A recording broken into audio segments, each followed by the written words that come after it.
नेहरू का बदनाम सिर्फ नेहरू का बदनाम नहीं हो रहा है, ये रविंद्रनाथ टैगोर का बदनाम हो रहा है। ये सरकार क्या कर रही है?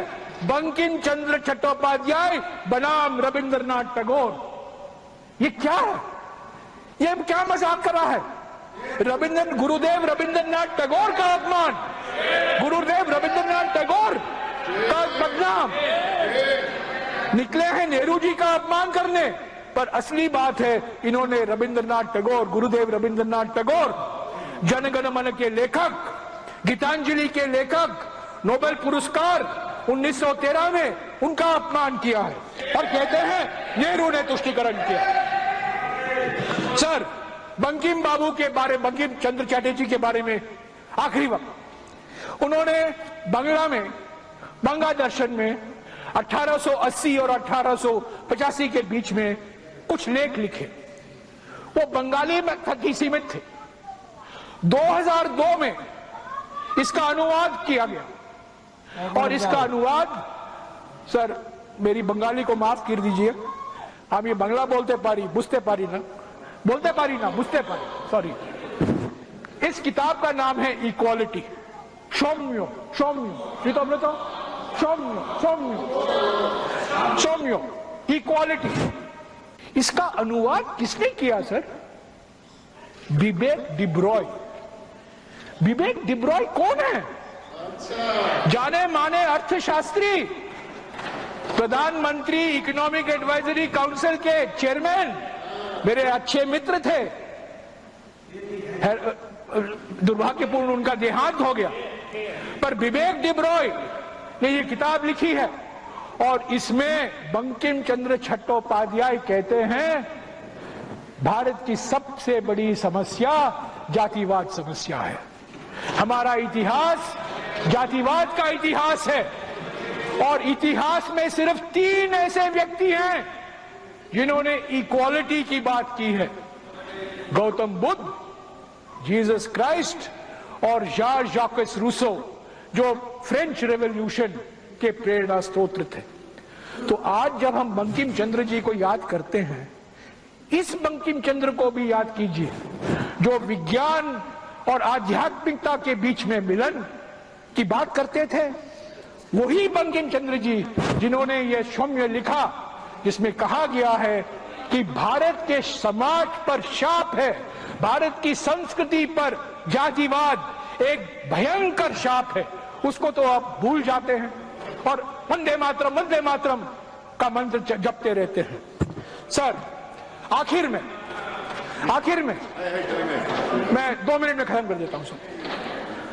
तुष्टीकरण, तुष्टीकरण, तुष्टीकरण।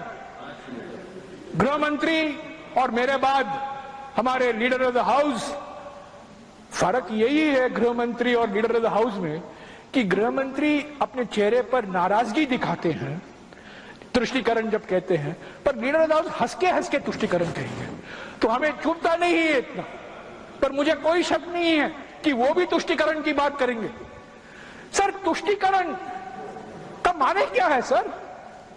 जब श्यामा प्रसाद मुखर्जी AK फजलुल हक के साथ कोएलिशन गवर्नमेंट का एक अंग बनते हैं, वही फजलुल हक जो 23 मार्च 1940 को पाकिस्तान रेजोल्यूशन मूव करता है लाहौर में, वो तुष्टीकरण नहीं है।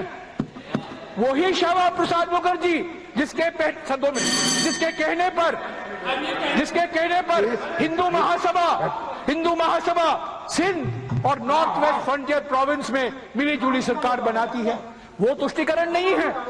जब 4 जून 2005 को भारत रत्न, सर 4 जून 2005 को भारत रत्न लाल कृष्ण आडवाणी जाते हैं कराची को और किसकी प्रशंसा करते हैं? नेहरू जी से इतनी नफरत है कि वो जिन्ना की। श्यामा प्रसाद मुखर्जी AK फजलुल हक के साथ कोएलिशन गवर्नमेंट का एक अंग बनते हैं, वही फजलुल हक जो 23 मार्च 1940 को पाकिस्तान रेजोल्यूशन मूव करता है लाहौर में, वो तुष्टीकरण नहीं है। वही श्यामा प्रसाद मुखर्जी जिसके कहने पर हिंदू महासभा सिंध और नॉर्थ वेस्ट फ्रंटियर प्रोविंस में मिली जुली सरकार बनाती है। वो तुष्टिकरण नहीं है। जब 4 जून 2005 को इतनी नफरत है कि वो जिन्ना की प्रशंसा करते हैं, वो तुष्टिकरण नहीं है। 2009 में जिन्ना की एक बायोग्राफी छपती है, उसके लेखक कौन है? वाजपेयी जी के मंत्रिमंडल के पूर्व वित्त मंत्री और पूर्व विदेश मंत्री जसवंत सिंह। नेहरू से इतनी नफरत कि आप जिन्ना को गले लगाओगे। आपने लिख कर दिया तो सर प्लीज नो, मैं यही कहूंगा सर,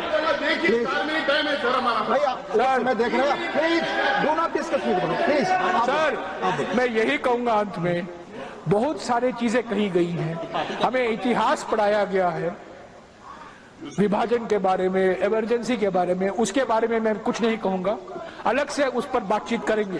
पर एक ही बात कहूंगा कि इस पूरा डिबेट का मकसद नेहरू को बदनाम करने के लिए है। इस पूरा ये एक प्रोजेक्ट का अंग है और ये प्रोजेक्ट इतना भयंकर प्रोजेक्ट है कि एक सीधा साधा विनम्र सोबर रक्षा मंत्री भी इसके जाल में आ जाता है और रक्षा मंत्री भी बहुत कुछ बोलते रहते हैं जिसका कोई ऐतिहासिक प्रमाण नहीं है। तो deputy chairman sir, Vande Mataram हर एक कांग्रेस का सेशन वंदे मातरम गीत गाया जाता है। 1937 में रविंद्रनाथ टैगोर के मशवरे, उनके सलाह पर, उनके विचार के आधार पर यह रेजोल्यूशन पारित किया गया।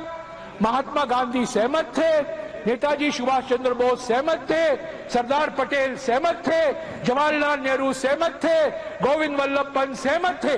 और आप जो नेहरू जी का नाम बार बार ले रहे हैं, असली बात यह है कि आप अपमान कर रहे हैं वो लोग जिन्होंने स्वतंत्रता के लिए अपनी कुर्बानी दी, जब आप लोग ब्रिटिशरों के साथ मिलजुल कर काम करने के लिए